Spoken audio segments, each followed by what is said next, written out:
भाग 1 में अर्थात पार्ट 1 में हमने पद परिचय के अंतर्गत विकारी शब्दों का परिचय जाना था, चर्चा की थी। आज अव्यय और बाकी चीज़ों की भी बात करेंगे, चर्चा करेंगे। तो शुरू करते हैं सबसे पहले क्रिया विशेषण।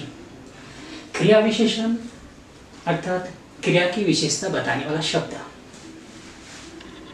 जो शब्द क्रिया की विशेषता बताता हूँ उसे क्रिया विशेषण कहते हैं, एडवर्ब कहते हैं, ये हम जानते हैं। फॉर एग्जाम्पल अभी, आज, कल, परसों, इस प्रकार के शब्द जब वाक्य में आते हैं, क्रिया की विशेषता बताते हैं, हम उसे क्रिया विशेषण कहते हैं। तो ये हुआ क्रिया विशेषण का अर्थ। इसके भी 4 भेद हैं। पहला उपभेद होता है कालवाचक क्रिया विशेषण, दूसरा स्थानवाचक, तीसरा परिमाणवाचक और चौथा रीतिवाचक। कालवाचक अर्थात क्रिया के काल की, क्रिया के समय की विशेषता बताने वाला शब्द कालवाचक क्रिया विशेषण कहलाता है। उदाहरणार्थ सोहम अभी आया है, गौरव परसों आएगा या परसों जाएगा। तो ये जो अभी, परसों, ये दोनों शब्द दोनों वाक्यों में अपने अपने क्रिया की विशेषता बताते हैं, इसलिए उन्हें हम क्या कहेंगे, कालवाचक क्रिया विशेषण। ओके। दूसरा स्थानवाचक क्रिया विशेषण। स्थानवाचक स्पष्ट है शब्द से, जो शब्द क्रिया के स्थान की, क्रिया के जगह की विशेषता बताता हूँ उसे स्थानवाचक क्रिया विशेषण अव्यय कहा जाता है। उदाहरणार्थ मैं यहाँ कदापि नहीं रुकूंगा, कदापि, या मैं यहाँ नहीं रुक सकता, यहाँ। ओके, मैं कदापि नहीं रुकूंगा, ये कालवाचक हो जाएगा। मैं यहाँ नहीं रुकूंगा, तो यहाँ रुकूंगा तो कहाँ, यहाँ। तो यहाँ ये शब्द जो है रुकूंगा के अर्थात क्रिया के स्थान की विशेषता बताता है, इसलिए स्थानवाचक क्रिया विशेषण हो जाएगा। दूसरा एक उदाहरण हम देख सकते हैं, उसे उधर जाकर ढूंढिए। उधर, कहाँ ढूंढिए, तो उधर।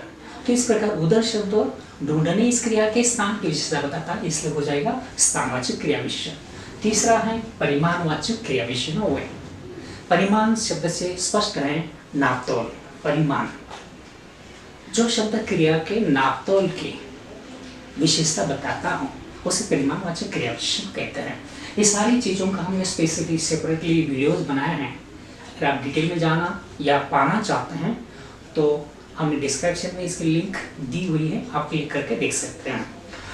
तो एक मोटे तौर पर हम थोड़ा थोड़ा इसका क्या बोलते हैं, ब्यौरा या जानकारी पढ़ ले रहे हैं। सो इन शॉर्ट हम देख रहे हैं। तो तीसरा हमें मीनिंग जाना, परिमाणवाचक का अर्थ, नापतोल का बोध कराने वाला शब्द, क्रिया के नापतोल की जानकारी देने वाला शब्द परिमाणवाचक क्रिया विशेषण कहलाता है। फॉर एग्जाम्पल रमेश कुछ मुस्कुराया। मुस्कुराया क्रिया, क्रिया विशेषण पहचानने का एक ही ट्रिक है, पहले क्रिया पहचानो, देन क्रिया से सवाल पूछो। मुस्कुराया तो कितना, कुछ, थोड़ा, जरा, अधिक, बहुत, कम, ये शब्द जो है क्रिया के नापतोल की जानकारी या विशेषता बताते हैं, तो उसे हम क्या कहेंगे, परिमाणवाचक क्रिया विशेषण, क्योंकि वे परिमाण के अर्थात नापतोल की विशेषता बताते हैं। किसकी, तो क्रिया की। तो मैंने उदाहरण दिया रमेश कुछ मुस्कुराया।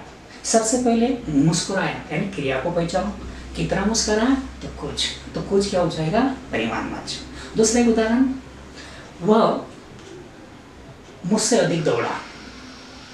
सबसे पहले पहचानो, वह दौड़ा, कितना दौड़ा, तो अधिक। अधिक क्या है, परिमाण है, नापतोल है, जो दौड़ा क्रिया की बता रहा है। सो दौड़ा के परिमाण की विशेषता बताने के कारण अधिक यह शब्द परिमाणवाचक क्रिया विशेषण है। ठीक है। चौथा है रीतिवाचक। रीति का मतलब होता है पद्धति, ढंग। उदाहरण अर्थात इसका अगर डेफिनेशन दी जाए, अर्थ बताया जाए तो इस प्रकार, जो शब्द क्रिया के रीति की विशेषता बताता हो, ढंग की विशेषता बताता हो, उसके करने का ढंग बताता हूँ, उसे रीतिवाचक क्रिया विशेषण कहते हैं। फॉर एग्जाम्पल वो चुपके चुपके खा रहा था। खा रहा था कैसे, तो चुपके चुपके। खाने का ढंग, खाने की रीति चुपके चुपके ये शब्द बताता है, इसलिए चुपके चुपके रीतिवाचक क्रिया विशेषण। दूसरा उदाहरण, शेर जोर जोर से दहाड़ रहा था। दहाड़ रहा था कैसे, तो जोर जोर से। तो जोर जोर से क्या हो जाएगा, क्रिया की रीति या ढंग की विशेषता बताने के कारण रीतिवाचक क्रिया विशेषण। ठीक है दोस्तों। तो इस प्रकार यह हमने देखे क्रिया विशेषण। दूसरा अव्यय का भेद होता है अविकारी शब्दों का, वो है संबंध बोधक अव्यय। संबंध बोधक शब्द से स्पष्ट है कि जो अव्यय संज्ञा पदों या सर्वनाम पदों का संबंध वाक्य के अन्य शब्दों के साथ जोड़ते हो उन्हें संबंध बोधक अव्यय कहते हैं। मैं दोबारा दोहराता हूँ, जो अव्यय शब्द वाक्य में संज्ञा पदों या सर्वनाम पदों का संबंध अन्य शब्दों के साथ या अन्य पदों के साथ जोड़ते हो उन्हें संबंध बोधक अव्यय कहते हैं। फॉर एग्जाम्पल, मेरे घर के सामने आम का पेड़ है। यहाँ घर और आम क्या है? संज्ञा शब्द है। इनके साथ क्या लगा है? के साथ। तो ये के साथ जो है वाक्य के अन्य शब्दों के साथ घर और आम का संबंध जोड़ते हैं। सो इन्हें हम क्या कहेंगे? संबंध बोधक अव्यय। इनके भी करीबन 12-13 भेद हैं। पहला कालवाचक, सबका अगर डिटेल में हम देखें तो बहुत समय व्यतीत होगा, इसलिए मैं चाहता हूँ अगर आप देखना चाहें, इसे समझना चाहें अधिक डीप में, तो इसका स्पेशल जो वीडियो बना है उसे आप देखें। 2 वीडियो भी इसके बनाए हमने, डिस्क्रिप्शन में लिंक है, देख सकते हैं। तो इन शॉर्ट में हम इनका मोटे मोटे तौर पर जानकारी लेंगे। तो पहला है कालवाचक। कालवाचक क्रिया विशेषण में भी है, संबंध बोधक में भी है, परंतु दोनों में अंतर यह है कि यहाँ कालवाचक जो अव्यय है वो संज्ञा सर्वनामों के साथ जुड़कर लगकर वाक्य के अन्य शब्दों के साथ उसका संबंध जोड़ने का कार्य करता है, जबकि क्रिया विशेषण में कालवाचक शब्द क्रिया की विशेषता बताता है। ये दोनों में डिफरेंस है, चाहे वो कालवाचक हो या स्थानवाचक, दोनों में सेम है, परंतु ये इन दोनों में अंतर है। यहाँ ये दोनों ही जोड़ने का कार्य करते हैं संज्ञा सर्वनाम को अन्य शब्दों के साथ, जबकि यहाँ क्रिया के काल की या क्रिया के स्थान की विशेषता बताते हैं। ठीक है, तो पहला शुरू करते हैं संबंध बोधक का पहला उपभेद कालवाचक। इसको मोटे तौर पर अगर उदाहरण के लिए शब्द दिए जाए तो जैसे वाक्य में आता है जब के पश्चात, के बाद, के पहले। उदाहरण के तौर पर वाक्य अगर बताए तो सीता गीता के पश्चात आ पहुंचे, राम शाम के बाद शहर पहुंचा, सोहम शहर पहुंचे उसके पहले ही घनश्याम जा पहुंचा। तो ये जो के पश्चात, के बाद, के पहले, ये जो शब्द है, ये सारे शब्द जो हैं संज्ञा सर्वनामों के साथ जुड़कर अन्य शब्दों के साथ उनका संबंध जोड़ रहे हैं, इसलिए इन्हें क्या कहेंगे? कालवाचक संबंध बोधक अव्यय। दूसरा है स्थानवाचक, अर्थात जो स्थान की विशेषता बताने के साथ साथ संज्ञा सर्वनामों का अन्य शब्दों के साथ संबंध जोड़ने का कार्य करें। स्थान बोधक संबंध बोधक, स्थानवाचक संबंध बोधक अव्यय कहलाता है। उदाहरण, जब वाक्य में ऐसे शब्द आए के बाहर, के भीतर, के ऊपर, के सामने, किस प्रकार के शब्द स्थानवाचक संबंध बोधक अव्यय कहलाते हैं। ठीक है। तीसरा है दिशावाचक, जब वाक्य में के इधर, उधर, की ओर, की तरफ या फिर के पार, इस प्रकार के शब्द वाक्य में प्रयुक्त होते हैं और संज्ञा सर्वनामों का अन्य शब्दों के साथ संबंध जोड़ते हैं, तो उन्हें हम क्या कहेंगे? दिशावाचक संबंध बोधक अव्यय। उदाहरणार्थ, राम उत्तर की तरफ गया या राम उधर गया, शाम इधर आओ। राइट। मेरे स्कूल की ओर 2 बदमाश आए थे, मंगल ग्रह के पार, के पार। तो ये शब्द जो है दिशावाचक संबंध बोधक अव्यय कहलाते हैं। ठीक है। चौथा जो है साधनवाचक, ऐसे शब्द जो साधन का बोध कराते हैं वे क्या कहलाएंगे? साधनवाचक संबंध बोधक अव्यय। अर्थात संज्ञा सर्वनामों के साथ जुड़कर अन्य शब्दों के साथ इस साधन के बारे में संबंध जोड़ते हैं, उस साधनवाचक संबंध बोधक अव्यय कहलाते हैं। फॉर एग्जाम्पल, मैं बस के द्वारा स्कूल जा पहुंचा। राइट। जैसे कारक में करण कारक जो आता है, ये करण कारक की प्रसर्ग चिन्ह इसमें ज्यादातर आते हैं, तब ये साधनवाचक संबंध बोधक अव्यय कहलाते हैं, क्योंकि ये करण कारक का प्रयोग होकर ही संज्ञा सर्वनामों का अन्य शब्दों के साथ संबंध जोड़ते हैं। उसी तरह के द्वारा, मैंने पेंसिल के द्वारा चित्र बनाया, तो क्या हो गया? के द्वारा। राइट। या फिर के जरिए।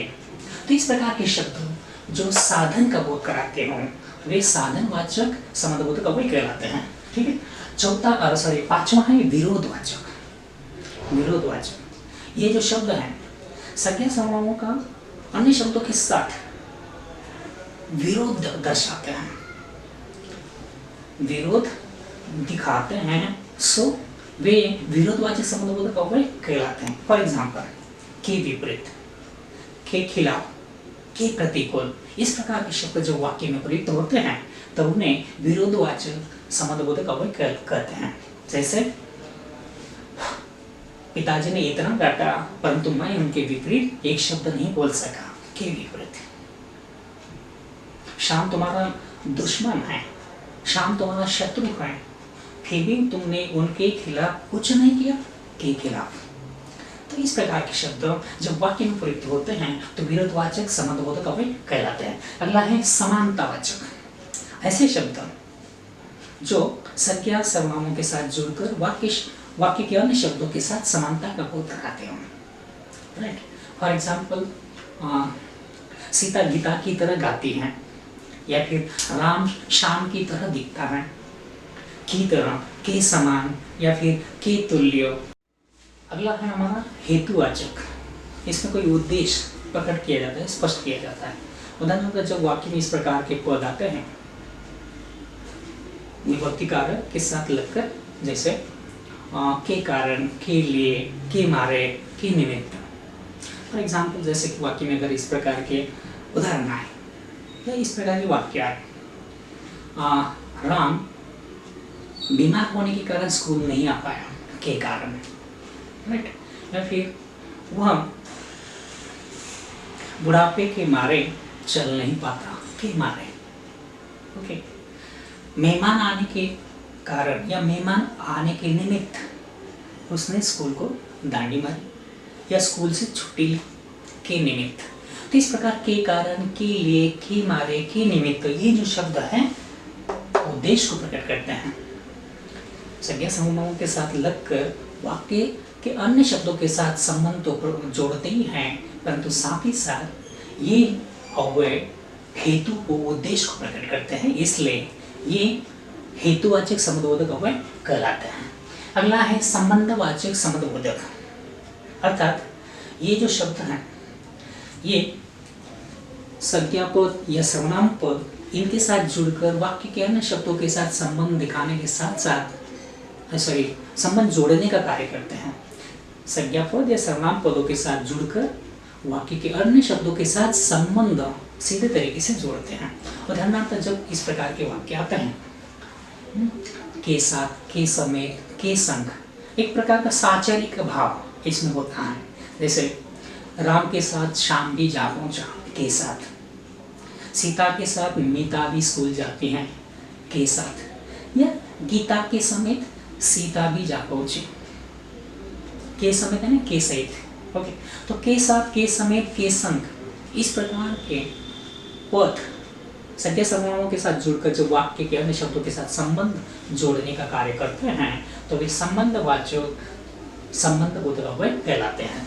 अगला जो है वह है विषयवाचक। नंबर 9, ये जैसे कि वाक्य में इस प्रकार के जब शब्द आते हैं के विषय में, के बारे में, या फिर की बाबत, जैसे मुझे उनके विषय में बात नहीं करनी, मैं उसके बारे में कुछ बताना चाहता हूँ, के विषय में, के बारे में। राइट। राम के बाबत कोई कुछ जानता है या राम के विषय में कोई कुछ जानता है, की बाबत, के विषय में। तो इस प्रकार के शब्द संज्ञा सर्वनाम पदों के साथ जुड़कर वाक्य के अन्य शब्दों के साथ संबंध दिखाने का कार्य तो करते ही हैं, साथ ही साथ विषय के बारे में भी जानकारी देते हैं। सो विषयवाचक संबंधबोधक अव्यय कहलाते हैं। अगला जो है नंबर 10, वह है संग्रहवाचक। इसमें विस्तार की भूमिका होती है।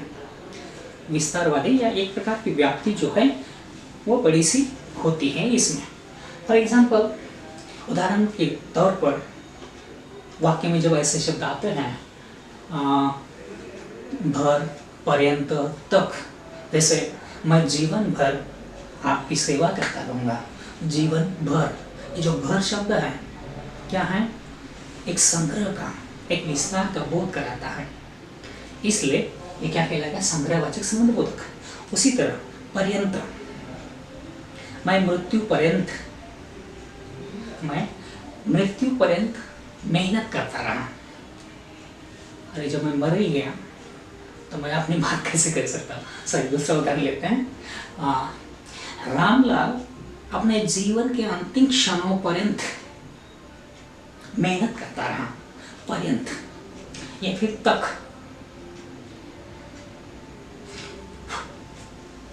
वह सुबह से लेकर शाम तक घर से बाहर रहा। तक। तो इस प्रकार के जो शब्द संग्रह का बोध कराते हैं, व्याप्ति का विस्तार का बोध कराते हो, ये संग्रह का बोध कराते हैं, व्याप्ति का बोध कराते हैं, संग्रहवाचक संबंधबोधक अव्यय कहलाते हैं। ठीक है। अगला है नंबर 11, वह है व्यतिरेक वाचक। व्यतिरेक वाचक मतलब कोई अगर एक एब्सेंट है तो उसकी जगह किसी और को जब हम बढ़ती देते हैं, एक की जगह किसी और को खड़ा कर देना। फॉर एग्जाम्पल, उदाहरण के द्वारा इसे एक अच्छी तरह से हम समझा सकते हैं या समझ सकते हैं। उदाहरणार्थ, राम अनुपस्थित रहा, सो राम के बजाय शाम को क्रिकेट खेलने दो। के सिवा ये जो शब्द आया है, ये यहाँ पर क्या दिखा रहा है? व्यतिरेक वाचक का बोध करा रहा है। सो व्यतिरेक वाचक संबंधबोधक अव्यय कहलाएगा। ठीक उसी प्रकार इस प्रकार के जब शब्द आते हैं के सिवाय, के बिना, से रहित वाक्य में, तो उन्हें भी व्यतिरेक वाचक संबंधबोधक अव्यय कहते हैं। जैसे राम के सिवाय श्याम, मोहन आदि छात्र भी जाग पहुंचे। तो के सिवाय इस प्रकार वाक्य में आया। के बिना, वह नहीं तो उसके बिना कुछ रह ही नहीं जाता, यह रुक नहीं जाएगा, के बिना। तो इस प्रकार व्यतिरेक के बारे में बोध कराने वाले शब्द व्यतिरेक वाचक संबंधबोधक अव्यय कहलाते हैं। अगला है 12, तुलनावाचक। जब दो चीजों में तुलना की जाती है तो वह तुलनावाचक कहलाता है। फॉर एग्जाम्पल, जब इस प्रकार के पद, इस प्रकार के शब्द वाक्य में आते हैं, सोहन मोहन की अपेक्षा होशियार है, या सोहन मोहन की अपेक्षा समझदार है। की अपेक्षा, ये जो है ये क्या दिखा रहा है? तुलना का बोध करा रहा है। सो इसीलिए तुलना का बोध कराने के कारण वाक्य में संज्ञा सर्वनाम पदों के साथ जुड़कर आया है और अन्य शब्दों के साथ संबंध भी दिखा रहा है। बावजूद इसके वह तुलना का भी बोध कराता है, इसलिए ये तुलनावाचक संबंधबोधक अव्यय कहलाएगा। ठीक है। अगला है लास्ट, वह है विनिमय वाचक। विनिमय का मतलब होता है किसी एक की जगह दूसरे का प्रयोग करना। विनिमय, जब हम एक चीज देकर दूसरी खरीदते हैं तो उसको क्या कहते हैं? विनिमय। राइट। तो आइए कुछ उदाहरण देखते हैं। जब वाक्य में इस प्रकार के शब्द आए, के बदले की जगह, तो वे क्या कहलाते हैं? विनिमय वाचक। जैसे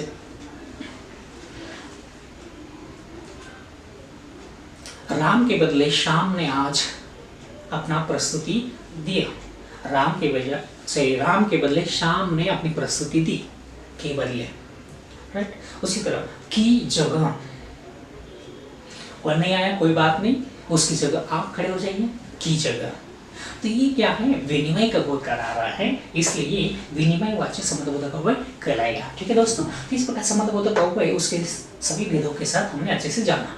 अगला जो है अव्ययों का तीसरा प्रमुख भेद, वह है समुच्चय बोधक। समुच्चय इस शब्द से स्पष्ट है। समुच्चय का मतलब होता है समूह। राइट। या समुच्चय का मतलब होता है समूह। समूह यानी किसका समूह? तो शब्दों का समूह।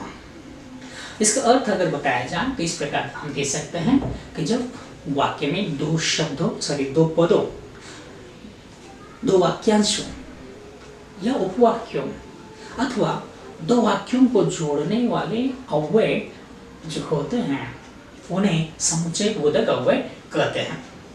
आसान शब्दों में कहा जाए, वाक्य में दो पदों, दो वाक्यांशों या उपवाक्यों को अथवा वाक्यों को जोड़ने का कार्य करने वाले अव्यय शब्द समुच्चय बोधक अव्यय कहलाते हैं। दोस्तों इसके दो प्रमुख भेद हैं। पहला है समानाधिकरण और दूसरा है वेदीकरण। समानाधिकरण अव्यय इसका मतलब ये होता है कि समानता के आधार पर समान स्थिति वाले दो या दो से अधिक पदों, वाक्यांशों या वाक्यों को जोड़ने वाले जो भी समुच्चय बोधक अव्यय होते हैं उन्हें समानाधिकरण समुच्चय बोधक अव्यय कहते हैं। मैं एक बार फिर से रिपीट करता हूँ कि समानता के आधार पर समान स्थिति वाले या समान वर्ग वाले दो पदों, दो वाक्यांशों अथवा दो वाक्यों को जोड़ने वाले जो समुच्चय बोधक अव्यय होते हैं उन्हें समानाधिकरण समुच्चय बोधक अव्यय कहते हैं। फॉर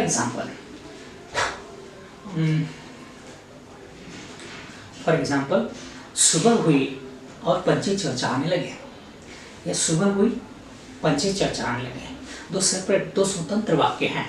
अब इन दोनों वाक्यों को जोड़ने का कार्य और ने किया है, तो इसलिए इस वाक्य में दो स्वतंत्र वाक्य होने के बावजूद और इस कंजक्शन में अर्थात अव्यय में जोड़ने का कार्य किया, इसलिए दो वाक्यों को जोड़ा, परिणाम स्वरूप वो समुच्चय बोधक अव्यय कहलाएगा।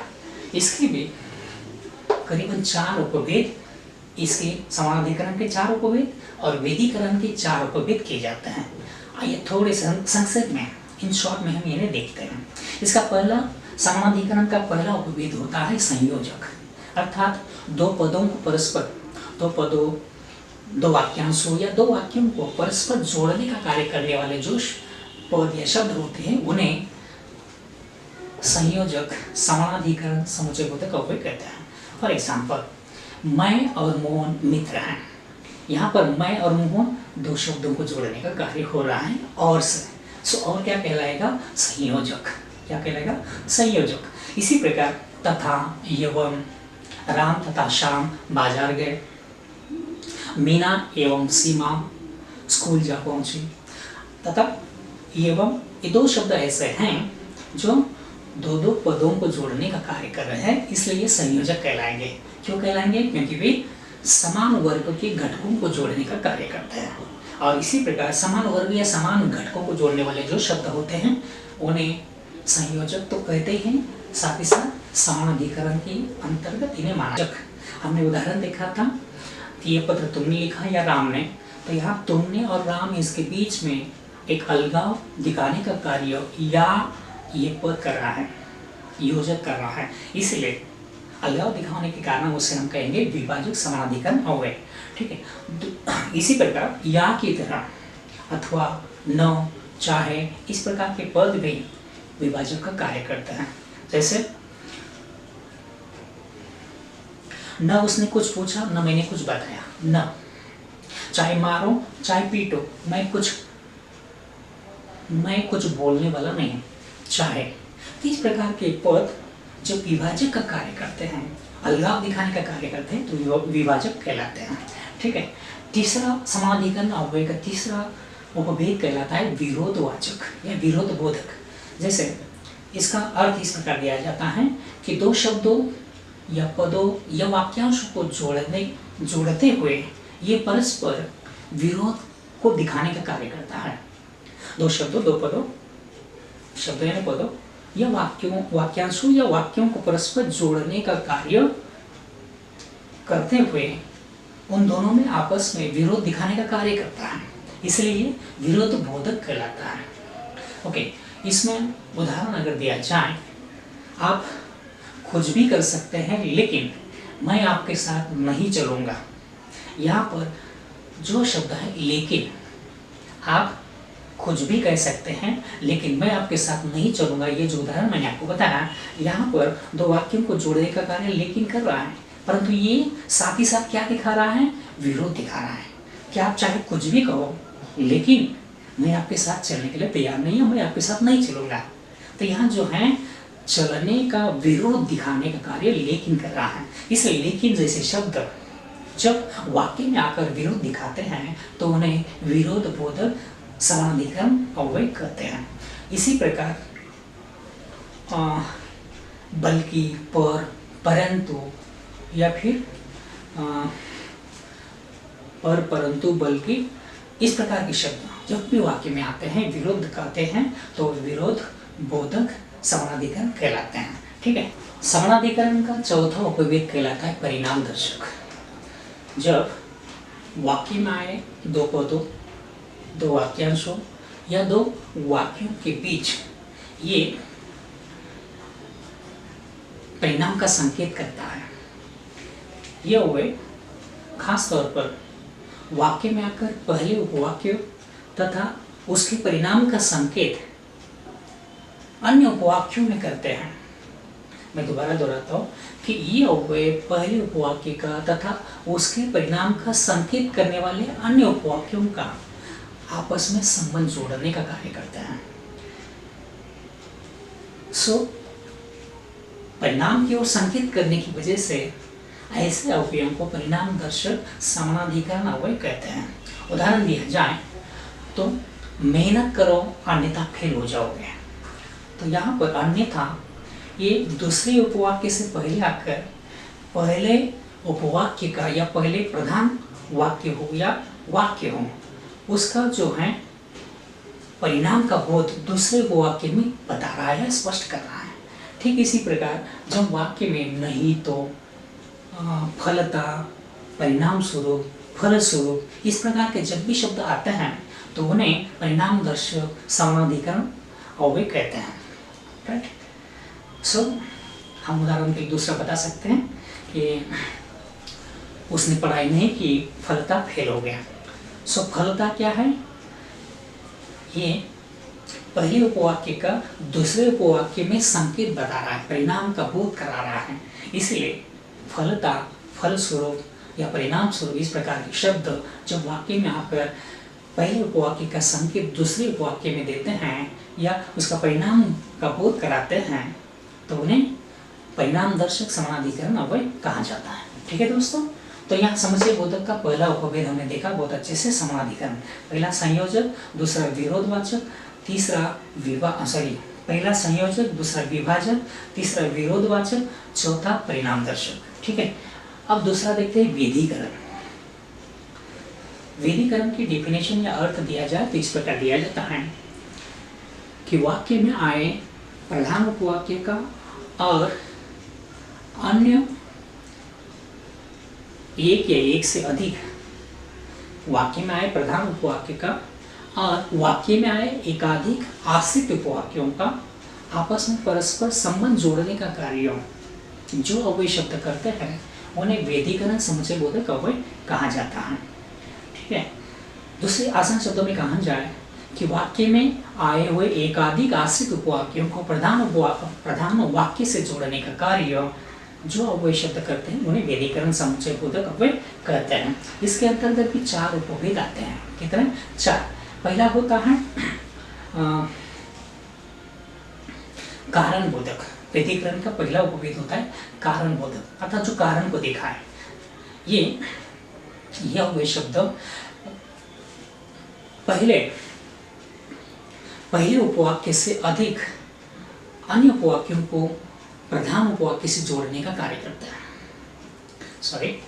मैं रिपीट करता हूं कि ये अवयव शब्द आश्रित उपवाक्यों को प्रधान उपवाक्य से जोड़ने का कार्य करते हैं। इसलिए ये आश्रित उपवाक्य और प्रधान उपवाक्य के बीच कार्य कारण संबंध दिखाते हैं और यही कार्य कारण संबंध दिखाने के कारण ऐसे अवयव शब्द कारणवाचक या कारण बोधक विधिकरण अवयव कहलाते हैं। उदाहरण अगर दिया जाए तो इस प्रकार हम दे सकते हैं कि सोहम कल स्कूल नहीं आ सका क्योंकि वो बीमार था। तो यहाँ सोहम के स्कूल न आने के कारण दूसरे उपवाक्य में बताया गया है। यानी आश्रित उपवाक्यों का और प्रधान उपवाक्यों के बीच कार्य कारण की स्थिति या कार्य कारण का भाव प्रकट हो रहा है, इसलिए ये कारणवाचक विधिकरण अवयव कहलाएगा। ओके। दूसरा चूंकि, इसलिए, ताकि, कि, इस प्रकार के शब्द जब वाक्य में आकर कार्य कारण भाव दिखाए तो उन्हें भी हम क्या कहेंगे? कारणवाचक विधिकरण अवयव। ठीक है। दूसरा है विधिकरण समुच्चय बोधक अवयव का दूसरा उपभेद कहलाता है संकेत बोधक। ये अवयव शब्द ये अव्यय शब्द दो उपवाक्यों को संकेत से जोड़ते हैं। दूसरे शब्दों में कि जो वाक्य में आए अव्यय शब्द दो उपवाक्यों को संकेत से जोड़ते हो उन्हें संकेत बोधक विधिकरण अव्यय कहते हैं। उदाहरण अगर दिया जाए, वर्षा हुई, यद्यपि वर्षा हुई परंतु गर्मी कम न हुई, तो यहाँ पर यद्यपि परंतु ये दो शब्द ऐसे हैं जो संकेत का बोध कराते हैं, राइट। इसलिए इन्हें संकेत बोधक व्यधिकरण अव्यय कहा जाएगा। तीसरा है इसका व्यधिकरण समुच्चय बोधक अव्यय का तीसरा उपभेद कहलाता है स्वरूप बोधक, अर्थात ये पहले उपवाक्य के अर्थ को अधिक स्पष्ट करने वाले होते हैं। पहले उपवाक्य का अर्थ दूसरे उपवाक्य में अधिक प्रकट करने वाले होते हैं, इसलिए इन्हें स्वरूप बोधक व्यधिकरण अव्यय कहा जाता है। इसका अगर उदाहरण दिया जाए तो हम इस प्रकार दे सकते हैं कि तुम्हारे हाथ फूल जैसे हैं, अर्थात कोमल हैं। तो यहाँ जो अर्थात शब्द हैं पहले उपवाक्य का अर्थ दूसरे में बताने का काम कर रहा है।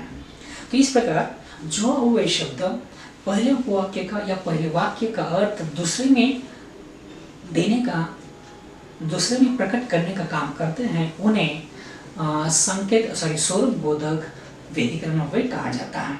इसी प्रकार यानी, मानो, इस प्रकार के शब्द जब वाक्य में आते हैं और स्वरूप अर्थात अर्थ को स्पष्ट करते हैं तो वे भी स्वरूप बोधक व्यधिकरण अव्यय कहलाए जाते हैं। उदाहरण अगर दूसरा दिया जाए तो इस प्रकार हम दे सकते हैं कि ये सचमुच राम है, यानी ये सचमुच राम जैसा है, यानी राम है। या फिर मानो, ये शब्द भी कभी कभार इसी प्रकार प्रयुक्त होता है। ठीक है दोस्तों, तो हमने देखा व्यधिकरण का तीसरा उपभेद। पहला कारण बोधक जो आश्रित उपवाक्य और प्रधान उपवाक्यों के बीच कार्य कारण की स्थिति दिखाता है। दूसरा हमने देखा संकेत बोधक जो दो उपवाक्यों को संकेत से जोड़ते हैं, जैसे यद्यपि वर्षा हुई परंतु गर्मी कम न हुई, यद्यपि तथापि संकेत दिखाने का और आपस में जोड़ने का कार्य। तीसरा हमने देखा स्वरूप बोधक, अर्थात ये पहले उपवाक्य के अर्थ को दूसरे में अधिक प्रकट करने वाले होते हैं, जैसे तुम्हारे हाथ बहुत कोमल हैं, अर्थात फूल जैसे हैं। ये सचमुच राम जैसा है, मानो राम है। व्यधिकरण का चौथा उपभेद उद्देश्य बोधक, अर्थात उद्देश्य बोधक व्यधिकरण समुच्चय बोधक अव्यय। इसके पहले के तीनों भेद हमने देखे। तो उद्देश्य बोधक यानी क्या? तो ये आश्रित उपवाक्य से पूर्व आकर मुख्य उपवाक्य का उद्देश्य स्पष्ट करते हैं। ये अव्यय आश्रित उपवाक्य से पूर्व आकर मुख्य उपवाक्य का उद्देश्य उसमें स्पष्ट करते हैं। उदाहरणार्थ, उमा दिन रात पढ़ती हैं ताकि परीक्षा में प्रथम आ सके। ताकि ये जो है पहले प्रधान उपवाक्य का अर्थ दूसरे में स्पष्ट कर रहे हैं, अर्थात पहले उपवाक्य का उद्देश्य जो है बाद में आए हुए उपवाक्य में स्पष्ट करते हैं। इसी तरह यात्री तेजी से दौड़ा जिससे कि गाड़ी पकड़ सके, तो यहाँ जिससे कि ये भी पहले उपवाक्य का उद्देश्य दूसरे में स्पष्ट करने का कार्य कर रहा है। इसलिए ताकि हो, जिससे हो, इस प्रकार के शब्द जब वाक्य में आकर पहले उपवाक्य का उद्देश्य दूसरे में प्रकट करते हैं तो उन्हें उद्देश्य वाचक व्यधिकरण समुच्चय बोधक अव्यय कहते हैं। ठीक है दोस्तों, तो इस प्रकार हमारा समुच्चय बोधक अव्यय यह कंप्लीट हुआ। अब देखते हैं चौथा अव्यय यानी कि विस्मयादि बोधक। विस्मयादि बोधक अव्यय यानी कि हर्ष, शोक, आश्चर्य, घृणा आदि भावों को प्रकट करने वाले जो पद होते हैं, इन पदों को वाक्य में आने के बाद विस्मयादि बोधक अव्यय कहते हैं। आसान शब्दों में जब किसी वाक्य में हर्ष, शोक, आश्चर्य, घृणा इत्यादि भावों को प्रकट करने वाले ये शब्द जब आते हैं तो उन्हें विस्मयादि बोधक अव्यय कहते हैं। विस्मयादि बोधक अव्यय के इस प्रकार करीबन 9-10 भेद हैं। इन शॉर्ट में हम देखते हैं। पहला है विस्मयादि बोधक। विस्मयादि बोधक कहते हैं जो विस्मय प्रकट करे, आश्चर्य का बोध कराए। फॉर एग्जाम्पल जैसे हर्ष वहाँ हुआ कितना सुंदर स्थान है, तो इस प्रकार हर्ष से, आनंद से, खुशी से, इस प्रकार के वाह इन शब्दों से हमारा जो भाव प्रकट हुआ हर्ष का, तो उसे हम क्या कहेंगे? विस्मय बोधक, आश्चर्य का भाव। आश्चर्य का भाव प्रकट करने वाले इन शब्दों को हम कहेंगे हर्ष बोधक, विस्मय बोधक। ओके, दूसरा है उल्लास बोधक। उल्लास बोधक यानी कि हर्ष बोधक, मैंने पहले तो बोला विस्मय बोधक, ये होता है आश्चर्य बोधक। इसमें जैसे कि आहा, है, क्या, अरे, हे, तुम यहाँ, अरे तुम कब आए, तो इस प्रकार के शब्द जब वाक्य में इस प्रकार भावों को अचानक प्रकट करते हैं तो उसे हम कहते हैं विस्मय बोधक। अब देखते हैं उल्लास बोधक। उल्लास बोधक यानी हर्ष बोधक। हर्ष बोधक में जैसे कि वाह वाह, धन्य धन्य, आहा, क्या खूब, इस प्रकार के अव्यय शब्द जब हम वाक्य में प्रकट करते हैं तो हर्ष का बोध होता है, और इसीलिए इन्हें उल्लास बोधक, विस्मय बोधक हम कह सकते हैं। तीसरा है शोक बोधक। शोक यानी दुख, राइट। जैसे हाय, आहा, आहा, आहा यानी खुशी से नहीं, दुख से, शोक से, अति पीड़ा से जब हमारे मुंह से निकलता है तो दुख का भाव प्रकट होता है।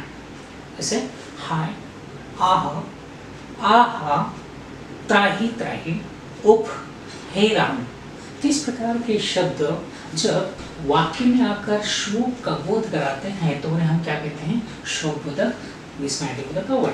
इसके बाद बारी है घृणा या ग्लानि बोधक के। घृणा शब्द से जाहिर है कि ऐसे शब्द जो घृणा का या ग्लानि का बोध का है। घृणा है तिरस्कार। इसमें जैसे कि छे, हट, और धिक, ऑफ, थू, धिक्कार है, इस प्रकार के शब्द वाक्य में आकर तिरस्कार का या घृणा का बोध कराते हैं तो उन्हें हम क्या कहेंगे? घृणा बोधक या ग्लानि बोधक। ग्लानि का मतलब होता है दुख एक्चुअली, तो उसके साथ हम जोड़ देते हैं। अगला है पांचवा स्वीकृति बोधक। स्वीकृति बोधक इसमें कि किसी की बात का समर्थन देना। जिस शब्दों से हम इस प्रकार की स्वीकृति दे देते हैं, समर्थन करते हैं, लाइक दिस, अच्छा, ठीक, हाँ, जी हाँ, तो इस प्रकार हम किसी की बात सुनकर अपना समर्थन, अपनी स्वीकृति जाहिर करते हैं इन शब्दों से। तो इस प्रकार का स्वीकृति का भाव प्रकट करने वाले शब्द जो भी होते हैं उन्हें स्वीकृति बोधक, विस्मय बोधक वही हम कह सकते हैं या कहते हैं। अगला है छठा, वह है अनुमोदन बोधक। अनुमोदन ये भी इसी प्रकार कुछ स्वीकृति बोधक जैसा है। जैसे अनुमोदन बोधक में हम कह सकते हैं अच्छा, हाँ, बहुत अच्छा, अवश्य, इस प्रकार के शब्द अनुमोदन बोधक में आते हैं। इसके बाद बारी है संबोधन बोधक की। संबोधन बोधक यानी कि जब किसी को हम किसी शब्द से संबोधित करते हैं, जैसे अरे, रे, उसी तरह अहो, तो इस प्रकार जिस किसी शब्द से हम किसी को संबोधित करते हैं तो वे संबोधन बोधक कहलाते हैं। अरे तुम कब आए, रे, अरे, अहो। इसके बाद बारी है नंबर 8, क्रोध बोधक। क्रोध यानी गुस्सा। जब किसी को अपना गुस्सा उतारते हैं या किसी के प्रति अपना क्रोध, गुस्सा का बोध कराते हैं तो वे क्रोध बोधक कहलाते हैं। इसमें जैसे कि अबे, धुत, चुप, परेहट, इस प्रकार के शब्द जो हम अपने क्रोध का भाव जाहिर करते हुए प्रकट करते हैं तो क्रोध बोधक कहलाते हैं। इसके बाद नंबर 9, वह है सावधानी बोधक या चेतावनी बोधक भी हम इसे कह सकते हैं। जैसे बचो, होशियार, सावधान, अरे हटो, तो इस प्रकार किसी को चेताते हुए, सावधान करते हुए जो भी अव्यय शब्द हम इस प्रकार के वाक्य में प्रकट करते हैं तो वे सावधानी बोधक अव्यय या सावधानी बोधक, विस्मय बोधक अव्यय कहलाते हैं। आखिर है अभिवादन बोधक।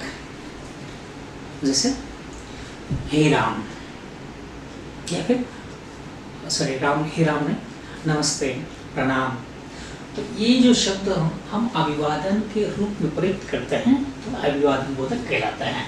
ठीक है दोस्तों, इस प्रकार ये सारे युष्मादिबोधक अव्ययिक विभक्तियों के साथ हमने इसको अच्छे से जाना समझा। उम्मीद है आपको समझ में आया होगा। कृपया वीडियो लाइक करें, शेयर करें, सब्सक्राइब करें।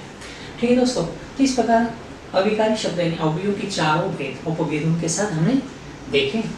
इसके बाद आप देखते हैं कारक। ये कारक ये टॉपिक भी बड़ा इंपॉर्टेंट होता है। पद परिचय कराते हुए चाहे संज्ञा हो सर्वनाम, संज्ञा या सर्वनामों का पद परिचय कराते हुए कारक भेद लिखना बहुत जरूरी होता है। तो आइए इनको भी देख लेते हैं इन शॉर्ट में। इसका भी हमने अच्छे से वीडियो बनाया है, आप डिस्क्रिप्शन में जाकर देखिए, इसके लिंक शेयर की हुई क्लिक करके देख सकते हैं। कारक इसका अर्थ क्या है? तो क्रिया को करने वाला यानी कारक कहलाता है।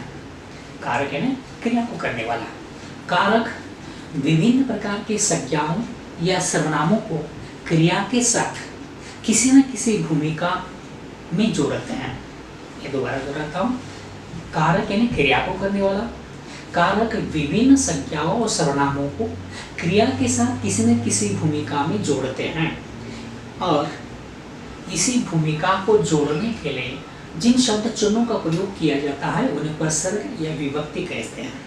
ठीक है दोस्तों, तो ये रही हमारी कारक की परिभाषा या अर्थ। अब कारक के जो कुल मिलाकर 8 भेद हैं उनके बारे में थोड़े से मोटे मोटे तौर पर देख लेते हैं। पहला होता है कर्ता कारक। कर्ता कारक यानी हर किसी वाक्य में कोई ना कोई कर्ता होता है और कर्ता के द्वारा की जाने वाली क्रिया होती है। तो इन शॉर्ट में इसका अर्थ अगर बताया जाए तो क्रिया को करने वाला जो भी सब्जेक्ट होता है उसे हम कर्ता कारक कहते हैं। क्रिया को करने वाला कर्ता और उसके साथ लगा हुआ परसर्ग का कर्ता कारक कहलाता है। जैसे फॉर एग्जाम्पल, राम ने या श्याम ने पुस्तक पढ़ी, तो यहाँ राम ने ये जो है कर्ता कारक का ने ये जो है परसर्ग है, हमेशा उसके साथ ने लगता है। कभी कभार ने के बगैर भी यानी परसर्ग के बगैर भी कर्ता कारक आता है। तो मैंने उदाहरण दिया परसर्ग से, राम ने किताब पढ़ी या श्याम ने पुस्तक पढ़ी, तो राम ने या श्याम ने क्या हो गया कर्ता कारक, क्योंकि क्रिया को करने वाला वही है। जब ये परसर्ग रहित आते, परसर्ग के बिना आते, तो इस प्रकार राम किताब पढ़ता है, श्याम क्रिकेट खेलता है। तो यहाँ श्याम के साथ या राम के साथ कोई परसर्ग नहीं, तो भी क्रिया को करने वाले वही है, इसलिए राम और श्याम इन दोनों वाक्य में क्या आएंगे कर्ता कारक। ठीक है दोस्तों, अगला है कर्म कारक। क्रिया का फल कर्ता के व्यतिरिक्त क्रिया का फल जिस किसी संज्ञा या सर्वनाम पर पड़े, किस वस्तु पर पड़े, उसे कर्म कारक कहते हैं। क्रिया का फल कर्ता के व्यतिरिक्त, कर्ता के अलावा जिस किसी वस्तु पर संज्ञा सर्वनाम पर पड़ता है उसे कर्म कारक कहते हैं। इसका विभक्ति चिन्ह को होता है। जैसे राम ने रावण को मारा, तो यहाँ राम ने क्या हो जाएगा कर्ता कारक, परंतु रावण को किसको मारा, तो रावण को। क्रिया का फल जो है किस पर पड़ रहा है, कर्ता के अलावा रावण पर। रावण क्या है इस वाक्य में, कर्म है, उसके साथ क्या लगा है को। राइट, तो इस प्रकार रावण को क्या हो जाएगा क्रिया का कर्म कारक। ठीक है, कारक। राइट, करण कारक का मतलब क्रिया का साधन। संज्ञा सर्वनाम के जिस रूप से क्रिया के करने का साधन व्यक्त होता है उसे करण कारक कहते हैं। इसका चिन्ह होता है से, के द्वारा, के माध्यम से। उदाहरण हमने जाना देखा कि मैं रेल से मुंबई पहुंचा, तो यहाँ जो से लगा है ये साधन का बोध करा रहा है, साधन का बोध। राइट, मैं मुंबई तो पहुंचा तो किसके द्वारा, किसके माध्यम से, तो रेल के माध्यम से।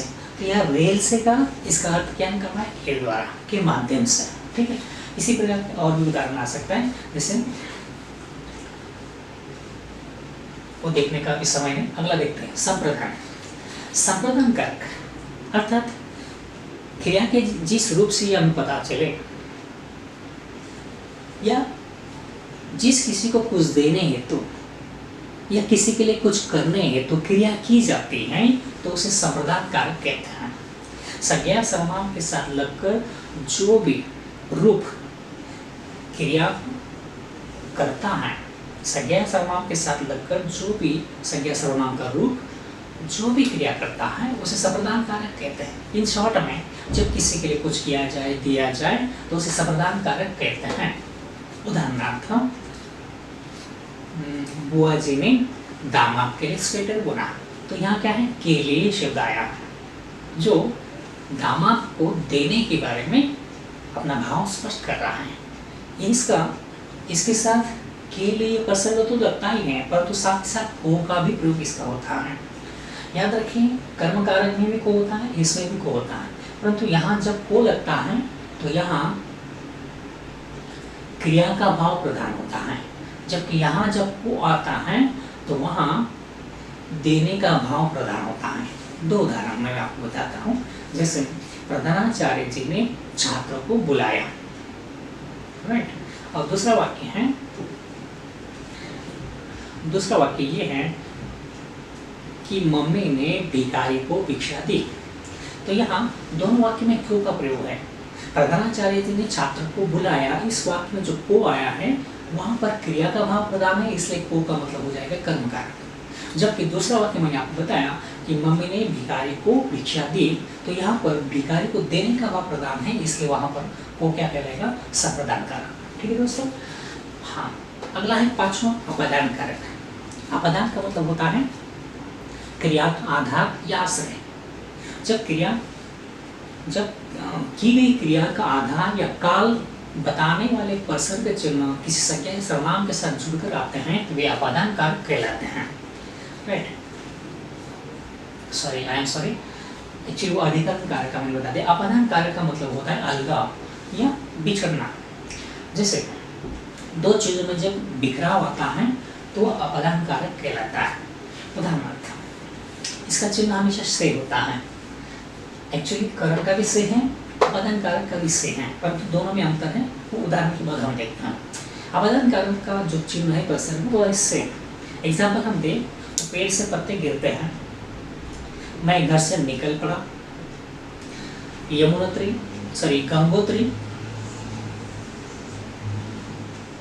गंगा नदी गंगोत्री से निकलती है। तो यहाँ पर गंगा नदी गंगोत्री से, या मैं घर से निकल पड़ा, या फिर पेड़ से पत्ते गिरते, तीनों वाक्य में जो से का मतलब से का 3 बार से 3 वाक्य में आए हैं, प्रयुक्त हुए हैं। हर एक इन तीनों वाक्यों में से का मतलब निकलता है अलग होना। गंगा नदी गंगोत्री से निकलती है, तो यहाँ गंगा नदी गंगोत्री से अलग होने का भाव दिखा रहा है से।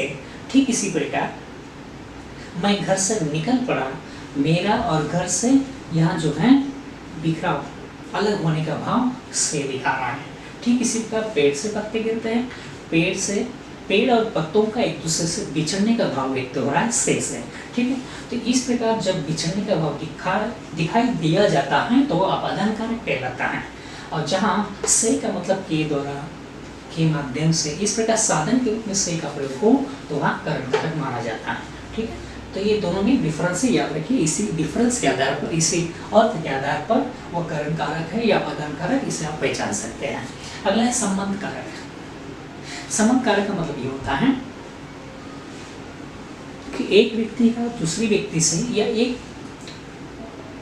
एक वस्तु का दूसरी वस्तु से जब संबंध जोड़ा जाता है, और ये संबंध जोड़ने के लिए जिन प्रसंगों का प्रयोग किया जाता है उन्हें संबंध कारक कहते हैं।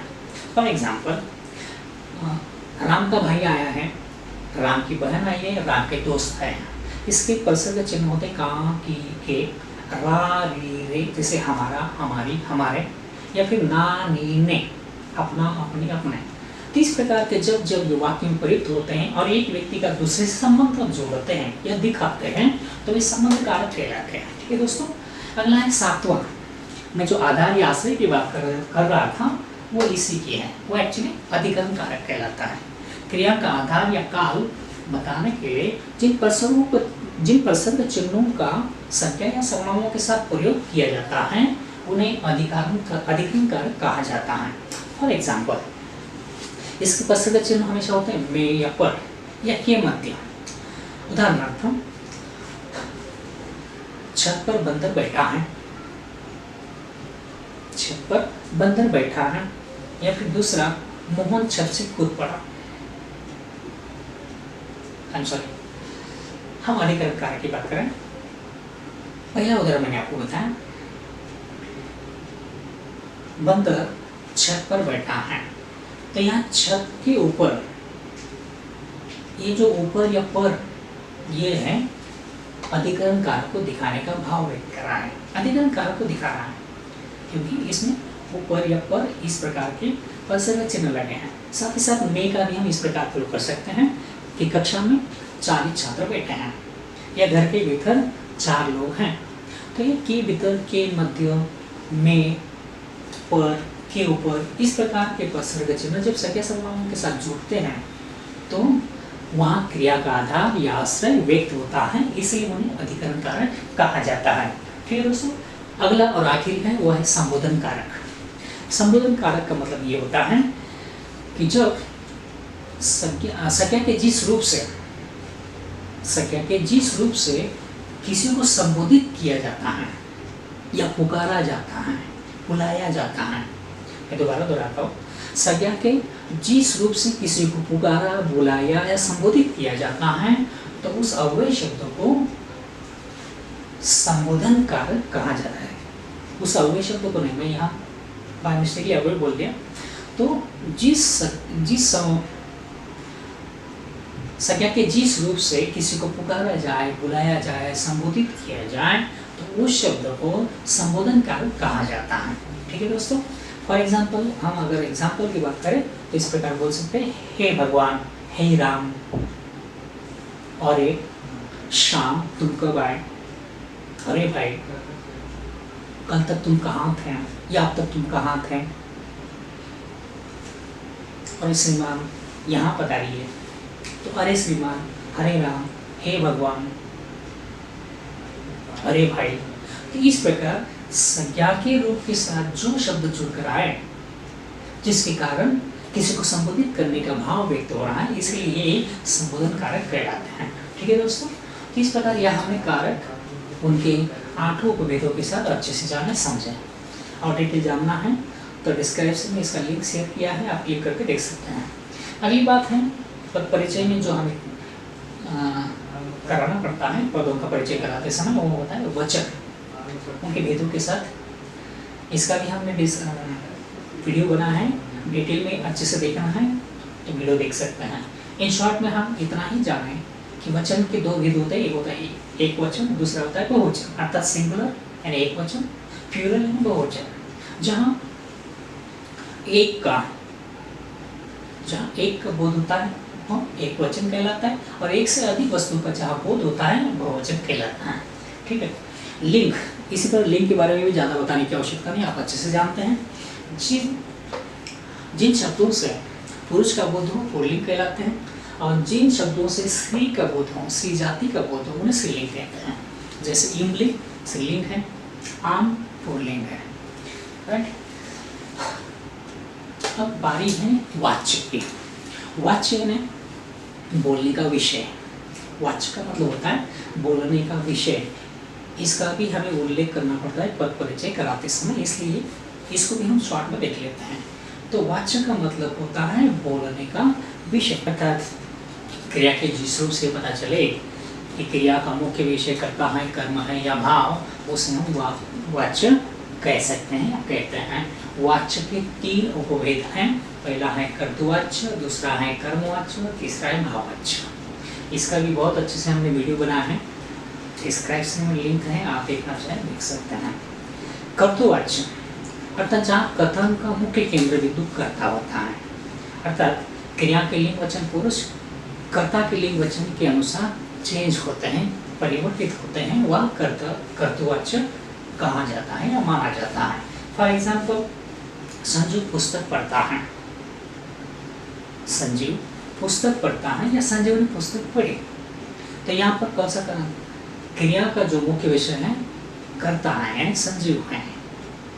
तो इस प्रकार कर्ता के अनुसार जब क्रिया बदलती हो या क्रिया का मुख्य विषय जो कर्ता हो तो वहाँ कर्तृवाच्य है, ऐसा माना जाता है। ठीक है, दूसरा है कर्मवाच्य। जब क्रिया का मुख्य विषय कर्ता न होकर कर्म हो, अर्थात क्रिया का फल जो है, परिणाम जो है कर्म पर पड़ता हो, वहाँ कर्मवाच्य है या कर्मवाच्य माना जाता है। मैं दोबारा दोहराता हूँ, जब क्रिया का मुख्य विषय कर्ता न होकर कर्म हो, वहाँ कर्मवाच्य होता है। ठीक है, फॉर एग्जाम्पल फॉर एग्जाम्पल कर्मवाच्य का हम इस प्रकार देख सकते हैं, पतंग उड़ रही है, या फिर रोगी को दवा दी देगी, या सोनिया से गीत गाया गया। इन तीनों उदाहरणों में देखिएगा, सोनिया से गीत गाया गया, क्या गाया गया? गीत। ओके, और एक हमने उदाहरण दिया, पतंग उड़ती है, कौन उड़ते हैं? पतंग। इसी तरह तीसरा उदाहरण हमने बताया, रोगी को दवा दी गई, क्या दी गई? दवा। क्या दी गई? दवा। तो इन तीनों उदाहरणों में क्रिया का फल जो है कर्म पर पड़ रहा है, और इसी कारण इसको हम कर्मवाच्य कहेंगे। ठीक है। तीसरा वाच्य का तीसरा उपभेद है भाववाच्य, अर्थात जहाँ क्रिया का मुख्य विषय न कर्ता हो न कर्म हो, इन दोनों की प्रधानता जहाँ नहीं होती, जिस वाक्य में नहीं होती है, वहाँ पर क्रिया का भाव प्रमुख होता है, और जहाँ क्रिया का भाव प्रमुख होता है वह भाववाच्य कहलाता है। क्या कहलाता है? भाववाच्य। फॉर एग्जाम्पल हम उदाहरण लिख सकते हैं, जैसे सोहन से चला नहीं जाता, इसमें न कर्ता की प्रमुखता है न कर्म की प्रमुखता है। राइट। भावे में क्रिया हमेशा पुल्लिंग, एकवचनी, अन्य पुरुष और अकर्मक होती हैं। ये चार बातें हमेशा याद रखिएगा। न कर्ता की प्रधानता न कर्म की प्रधानता, क्रिया का भाव जहाँ प्रमुख होता है भाववाच्य कहलाता है, और भाववाच्य में क्रिया जो होती है हमेशा एकवचनी होती है, पुल्लिंग होती है, अकर्मक होती है और अन्य पुरुष में प्रयुक्त होती है। ठीक है। तो सोहन से चला नहीं जाता, या दूसरा हम उदाहरण देख सकते हैं, रमेश से नहाया गया। ये दोनों उदाहरण जो है न कर्ता न कर्म, दोनों भी प्रमुख न होकर क्रिया का भाव प्रदान है, इसलिए भाववाच्य कहलाएंगे, या भाववाच्य के उदाहरण कहलाएंगे। ठीक है दोस्तों, किस प्रकार वाच्य हमने देखा। अब देखते हैं इन शॉर्ट में प्रयोग।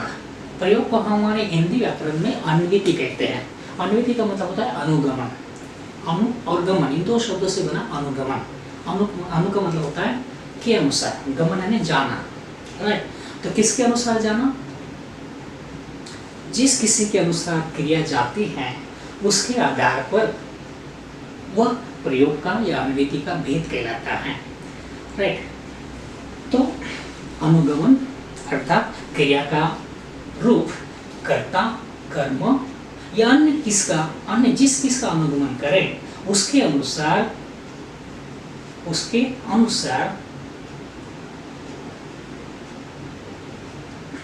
ये निश्चित अन्विति करती हैं कि हिंदी क्रिया रूपों का निर्धारण जो है वो 3 रूपों के आधार पर किया जाता है। एक बार फिर से दोहराता हूँ। प्रयोग का मतलब अन्विति, अन्विति का मतलब अनुगमन, अनुगमन यानी अनुसार, गमन यानी जाना। क्रिया जिस किसी के अनुसार गमन करती हैं, जाती हैं, उसी के अनुसार प्रयोग की अन्विति के 3 भेद किए जाते हैं। वह तीनों यहाँ हैं कर्तरी, कर्मणि और भावे। इसका व्याकरणिक रूप से डेफिनेशन देखा जाए तो इस प्रकार होता है।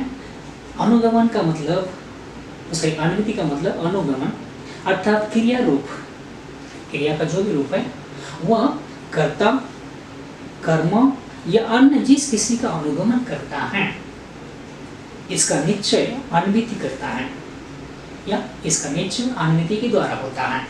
हिंदी में क्रिया रूपों का निर्धारण 3 प्रकारों से किया जाता है, कर्तरी, कर्मणि और भावे।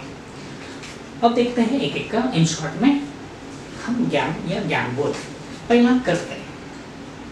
कर्तरी प्रयोग अर्थात जहाँ कर्ता उपसर्ग रहित होता है, यानी कर्ता के साथ कोई विभक्ति चिन्ह नहीं होता है। जहाँ कर्ता उपसर्ग रहित होता है वहाँ क्रिया जो है कर्ता के अनुसार होती है।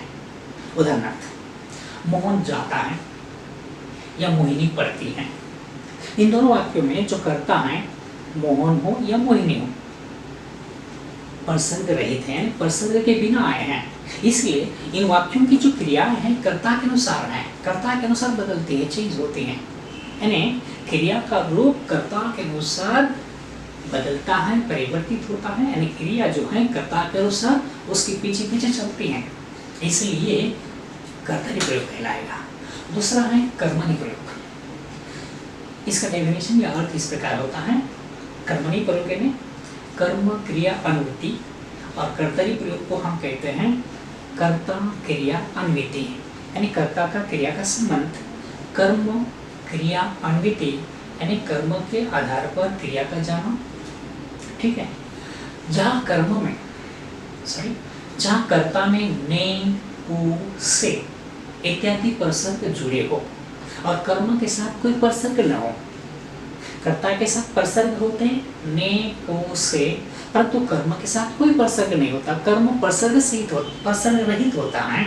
वहां पर क्रिया जो है कर्म के अनुसार लगती है और यहाँ कर्मणि प्रयोग माना जाता है। ठीक है, मैं दोबारा दोहराता हूँ शॉर्ट में। जब कर्ता में ने, को, से इस प्रकार के प्रसंग जुड़ते हों और कर्म प्रसंग रहित हो, वहाँ क्रिया कर्म के अनुसार बदलती हैं, यानी कि वहाँ कर्मणि प्रयोग माना जाता है। फॉर एग्जाम्पल, मैंने पत्र लिखा, कर्ता के साथ ने प्रसंग है परंतु कर्म के साथ नहीं है। दूसरे उदाहरण, उनके घर बारात आई, पहले कर्ता के साथ नहीं लिखा, इस बार दूसरे वाक्य में कर्ता क्या है, उसका, उनका, तो यहाँ पर के लग रहा है, राइट। परंतु कर्म जो है बारात, इसके साथ कर्म है नहीं है। दोनों वाक्यों में कर्म प्रसंग रहित है, प्रसंग के बिना है। मैंने पत्र लिखा, पत्र के साथ कोई नहीं। उनके घर बारात आई, बारात के साथ कर्म है, अर्थात बारात कर्म है, कर्म के साथ कोई नहीं है। तीसरा एक उदाहरण दे सकता हूँ, जैसे मोहन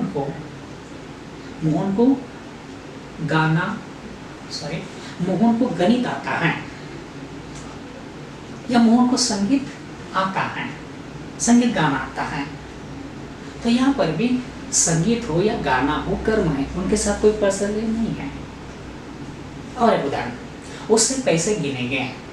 चौथा उदाहरण, यहाँ पर पैसे क्या है, कर्म है, उसके साथ कर्म है नहीं है, सॉरी उसके साथ प्रसंग नहीं है। इन चारों उदाहरणों में जो भी कर्म है प्रसंग के बिना है। और इस प्रकार जहाँ किसी वाक्य में कर्म के साथ कोई प्रसंग नहीं होता, वहाँ पर क्रिया कर्म के अनुसार बदलती है, कर्म के अनुसार चलती है, गमन करती है, इसलिए वहाँ कर्मणि प्रयोग माना जाता है। ठीक है दोस्तों, अगला है भावे। ये हमारा इस टॉपिक का अर्थात पार्ट 2 का आखिरी घटक है। तो भावे प्रयोग अर्थात जहाँ पर या जिस किसी वाक्य में यदि कर्ता प्रसंग रहित हो और कर्म में भी को प्रसंग हो, मतलब कर्ता भी प्रसंग के साथ हो, कर्म भी प्रसंग सहित हो, यानी को लगा हो, वहाँ क्रिया हमेशा एकवचनी, अन्य पुरुष और पुल्लिंग में ही होती है। मैं दोबारा दोहराता हूँ, जब किसी वाक्य में कर्ता प्रसंग के साथ आ रहा हो और कर्म भी को इस प्रसंग के साथ युक्त होता हो, वहाँ पर क्रिया जो है हमेशा अन्य पुरुष, एकवचनी और पुल्लिंग में प्रयुक्त होती हैं। वहाँ भावे प्रयोग है ऐसा माना जाता है। फॉर एग्जाम्पल, राम ने रावण को मारा। यहाँ पर कर्ता जो है राम है, कर्म जो है रावण है, दोनों के साथ प्रसंग है, राम के साथ में है, रावण के साथ को है। तो यहाँ क्रिया जो है मारा क्या है, एकवचनी है, पुल्लिंग है और अन्य पुरुष में है। ये बात ध्यानतव्य है। ठीक है, इसलिए भावी प्रयोग का उदाहरण माना जाएगा। दूसरा एक उदाहरण देख सकते हैं, जैसे अशोक ने कलिंग को हराया। अशोक कर्ता है, कलिंग कर्म है, अशोक के साथ ने है, कलिंग यानी कर्म, कर्म के साथ को है। तो यहाँ पर भी भावी प्रयोग माना जाएगा, क्योंकि क्रिया जो है एकवचन है, पुल्लिंग है और अन्य पुरुष में प्रयुक्त हो रही है। तो इस प्रकार जहाँ कर्ता और कर्म दोनों प्रसंग के साथ आते हो, प्रयुक्त होते हो, वहाँ पर क्रिया हमेशा सदैव अन्य पुरुष, एकवचन और पुल्लिंग प्रयुक्त होती है, वहाँ भावी प्रयोग माना जाता है।